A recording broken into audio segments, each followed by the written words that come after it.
Coming up on Torrance Today, the Mayor's Water Conservation Challenge is coming to an end, but it's not too late to join in the effort to save water and help our city finish strong. If you love basketball and kids, become a volunteer. We'll tell you how. And it's almost the weekend. We'll share what's coming up on weekends in Torrance. All this and more coming up right now on Torrance Today.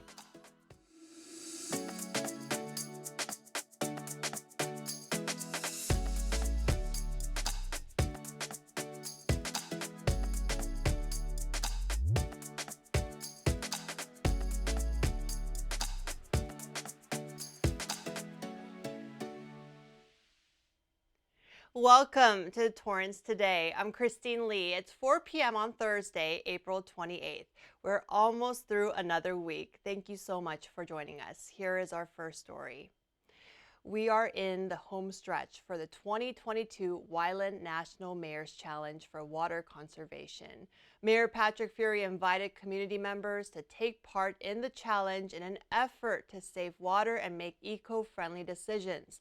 The contest began April 1st and continues through the end of the week. The city also invites residents to take part in Earth Day Bingo. Participants have until this Saturday, April 30th, to fill out a line of activities to win a reusable tote, a Viewmaster, and other prizes. You can share your water-saving activities on social media using the hashtag #TorranceLivingGreen. Once you fill out a line of bingo, send a photo of your card to webmaster@torranceca.gov with the subject line bingo.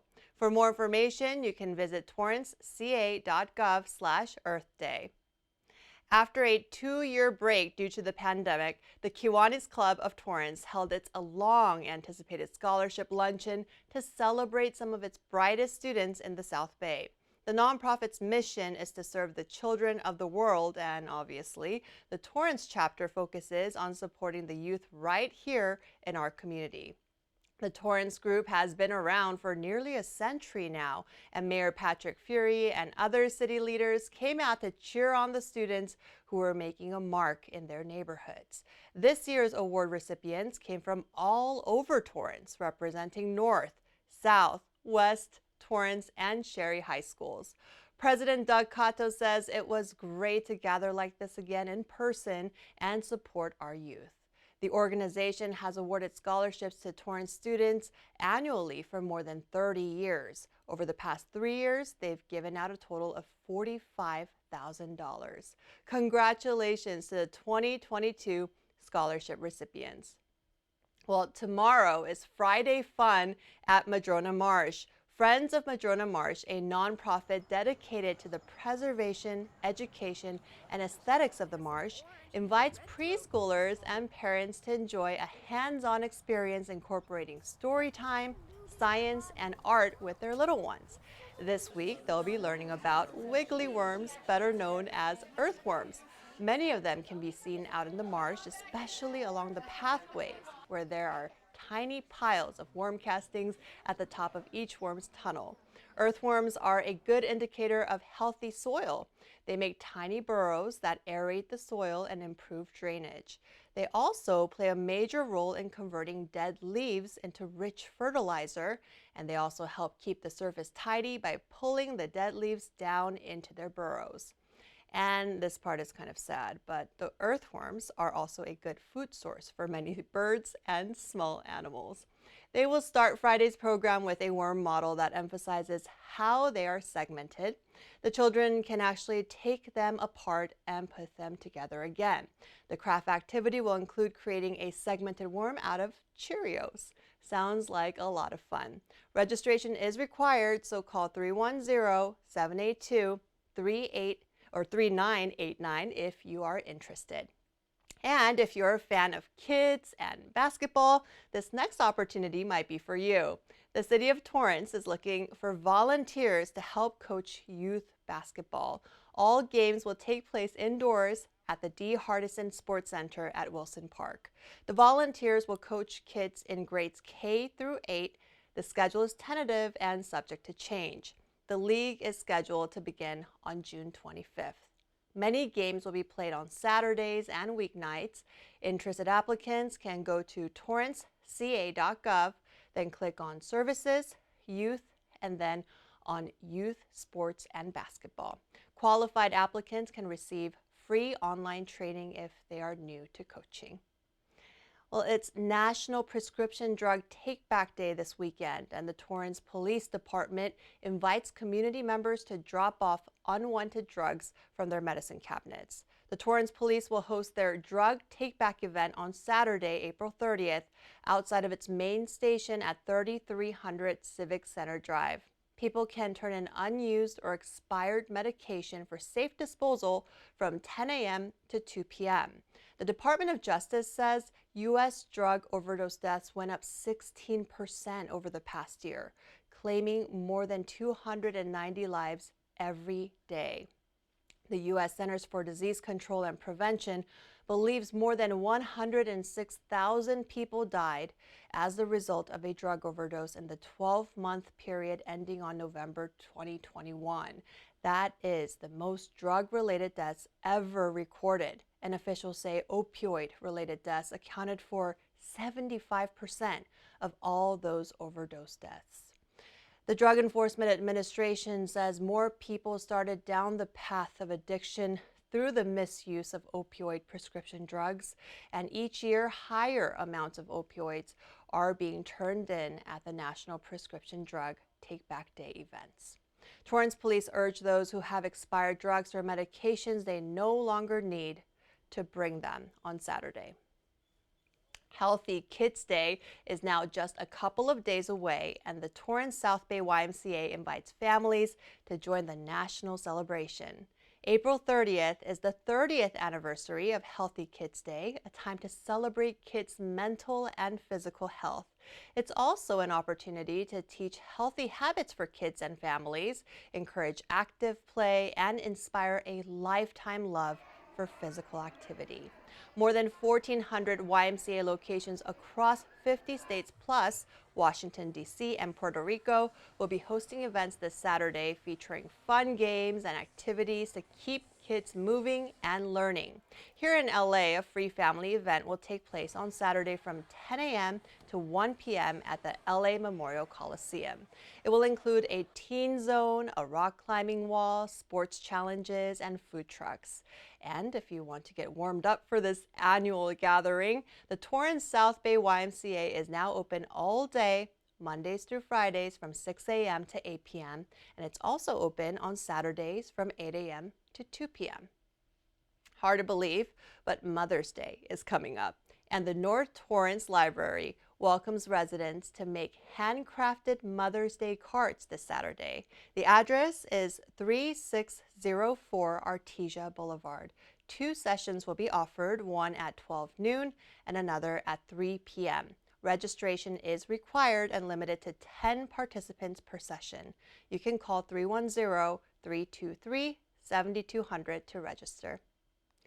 Spring is denning season for coyotes, and that means it's the time of the year when coyotes have babies. Experts say the size of a coyote litter is dependent on food. While the average litter is 4 to 6 pups, there could be a lot more baby coyotes if food is abundant. A healthy, pregnant coyote can produce up to 11 pups in one litter. So experts say don't leave food outside your home. Doing so can attract not only coyotes, but also rodents and other small animals, which in turn attracts larger animals of all types. The City of Torrance has been working hard to control the coyote population in particular. They say while coyotes are an important part of the ecosystem, helping to keep rodent populations under control, they can become bold and aggressive if they are given access to human or pet food. Pets have been attacked, injured, and even killed by coyotes, and humans have been in danger as well. The city has a 24-hour coyote hotline that residents can call if they encounter a coyote in their neighborhood. That number is 310-618-3898. Moderna is asking U.S. regulators to authorize the low-dose version of its COVID-19 vaccine for babies, toddlers, and young children. Moderna submitted data today to the U.S. Food and Drug Administration, showing that its 2-dose shots can protect the youngsters. Moderna's chief medical officer, Dr. Paul Burton, says there is an important unmet medical need with these young kids. He believes their vaccine will safely protect them. Currently, only children ages 5 and up can be vaccinated in the U.S. using Pfizer's vaccine. That leaves roughly 18 million younger children unprotected. FDA vaccine chief Dr. Peter Marks says the agency will move quickly without sacrificing their standards in deciding if the tot-sized doses from Moderna are in fact safe and effective. The FDA will publicly debate the evidence with its scientific advisors before making a decision. The nation's top infectious disease specialist says our country is certainly out of the pandemic phase. White House Chief Medical Advisor and Director of the National Institute of Allergy and Infectious Diseases, Dr. Anthony Fauci, expressed his optimism this week about the state of the pandemic in the U.S. He also said, quote, "We have now entered the control stage of the pandemic as the coronavirus is causing much lower levels of hospitalizations and deaths than during the winter surge." He later clarified, saying he thinks the U.S. passed the acute component of the pandemic phase. He says we are transitioning now to an endemicity, where the level of infection is low enough that people are starting to learn how to live with the virus with vaccinations and antivirals. Dr. Fauci previously described 5 phases of the pandemic. The first is a full-blown pandemic, the second is deceleration, and the third is control, which indicates that the virus is becoming endemic in the population. After that would come elimination and eradication, although Dr. Fauci said the virus will probably never be eradicated. He reinforces that the world is still in a pandemic despite what phase we may be in, and being 81 years old, he decided not to attend this weekend's White House Correspondents' Dinner due to concerns about his own COVID-19 risk. Half of U.S. parents with adult children are still paying for their expenses. A recent report by Savings.com reveals working parents spend more than $1,000 a month on their adult kids' bills. And 70% of parents say they get stressed out when thinking about financial security for their own retirement. Throughout the pandemic, many adult children turned to their parents as their safety nets as they faced a difficult job market, student loans, and soaring housing costs. In 2020, the number of adult children living with their parents temporarily spiked to a historic high, with 52% of those ages 18 to 29 living with at least one parent. Those gracious parents started to buy food, pick up cell phone bills, and even cover their kids' health and auto insurance, while 62% of the children, often referred to as boomerang kids, did not pay any household expenses. Parents said in the study that they were willing to live a more frugal lifestyle, pull money from their savings or retirement funds, retire later, take on debt, come out of retirement, and even refinance their home to help their kids. Financial advisors say parents must take care of themselves too and not just focus on providing for their adult children. They advise that as a general rule, parents should set aside money for their retirement and emergency fund first before committing to an additional and unexpected financial obligation such as supporting their adult children. As we head into the weekend, be sure to catch the latest episodes of Weekends in Torrance. On Friday, watch the recap of the blog party that took place recently celebrating the LA Galaxy Sports Complex. Then, Bunkasai, a 2-day celebration highlighting Japanese culture, returned after a 2-year hiatus. We take you inside the festivities at the Ken Miller Recreation Center. And on Sunday, organic waste rules are changing and the city shares what residents need to do. All this and much more beginning at 4 p.m. Friday, Saturday, and Sunday right here on Torrance City Cable. Still ahead, you may have noticed the giant GANAHL lumber sign at this busy intersection in Torrance. Some made us laugh and some made us cry. We'll introduce you to the masterminds behind the messages that kept us feeling better throughout the pandemic when we come back in 60 seconds.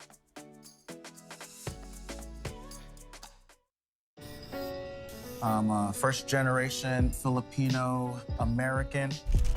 You don't always feel you're a part of the country you live in. It's this weird middle space sometimes that you have to live inside of. But when you meet others that are also living in that space, you'll learn to know that that is its own unique space too.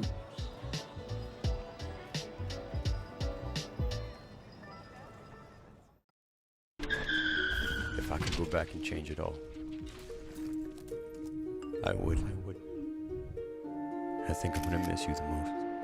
I'm sorry. I'm so sorry. I'm so sorry. Maybe it's just the little moments. If I could go back and change it all, if I could go back, I would. But I can't.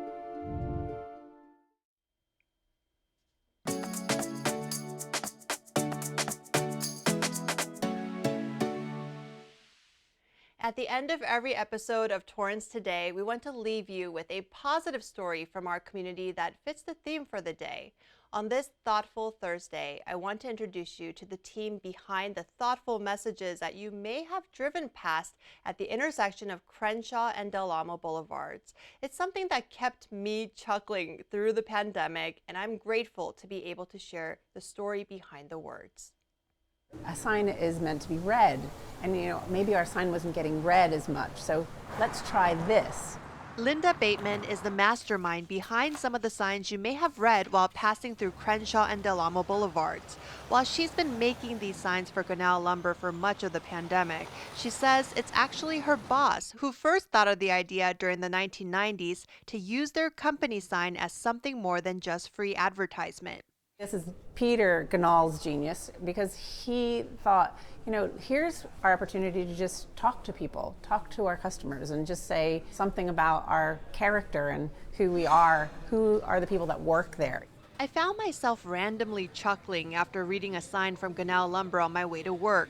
I hope the weather is good tomorrow for my trip to Puerto Backyarda. Worry is like a rocking chair. It gives you something to do, but never gets you anywhere. The simple words were sometimes humorous and other times made me think. And on the week of Valentine's Day this year, it made someone reach out and become vulnerable with a total stranger. I had a woman who actually was crying, on the phone with me for 5 minutes and saying, my husband just passed away and 3 months ago, and that spoke to me because I didn't have anyone now, but I had someone, and it reminded me that I was lucky. And and I just here's me just typing out something and putting it up on the signs, but that's the impact. Linda says she learned during the pandemic just how big of an impact her signs can have. Literally, people will drive by and get on their cell phones at the next light and say, I just ran by your sign, and I have to say, I thought it was funny, I thought it was sad, I thought it was this. It's quite a powerful tool to kind of just put up a sign, not just put up a sign, but say something to the greater community. Linda works out of GANAHL Lumber's flagship store in Anaheim, where Barrett Burt, the general manager of the Torrance location, got his start fresh out of high school. At the Anaheim location, those letters they're manually done. They're just those little plastic classic letters, and so I was the guy that went out there and changed the letters. Now he's getting fancy with his digital sign in Torrance, adding a few of his own color-coded messages in addition to Linda's. I love the strategy of the sign is just to, hey, get somebody to read it. That's what they're meant to do, is to read, and then if it can just give a feeling, sad or happy or some kind of feeling, I think that's great. Both Barrett and Linda hope their signs help more people to understand who they are as a company. Really, our purpose is to make our customers profitable. That's, that would be our number one sort of purpose. We're selling lumber and building materials to mostly the professionals here in this area. I look after all our donations as well and our sponsorships, and GANAHL Lumber is heavily invested in scholarships and sponsorships. We just We just sponsored the CIEF, which is the Construction Industry Education Foundation, a couple weeks ago. It's basically in Southern California. They invite local high schools who are in woodworking classes to build structures. And we were the presenting sponsors and provided all the lumber. We do things like that all the time. And they say they'll continue to have fun finding new ways to greet their communities. We're not going to take ourselves too serious with the message. It's really fun. It's really, at the end of the day, it is a great thing that we're able to, just show that we're fun, and that we have a sense of humor. Well, that's our show for today. Let us know if you have a positive story to tell. Email us at torrancetoday@torranceca.gov. Thank you so much for joining us. Have a wonderful weekend, and we'll see you back here on Monday with more news from and for our Torrance community. Take care.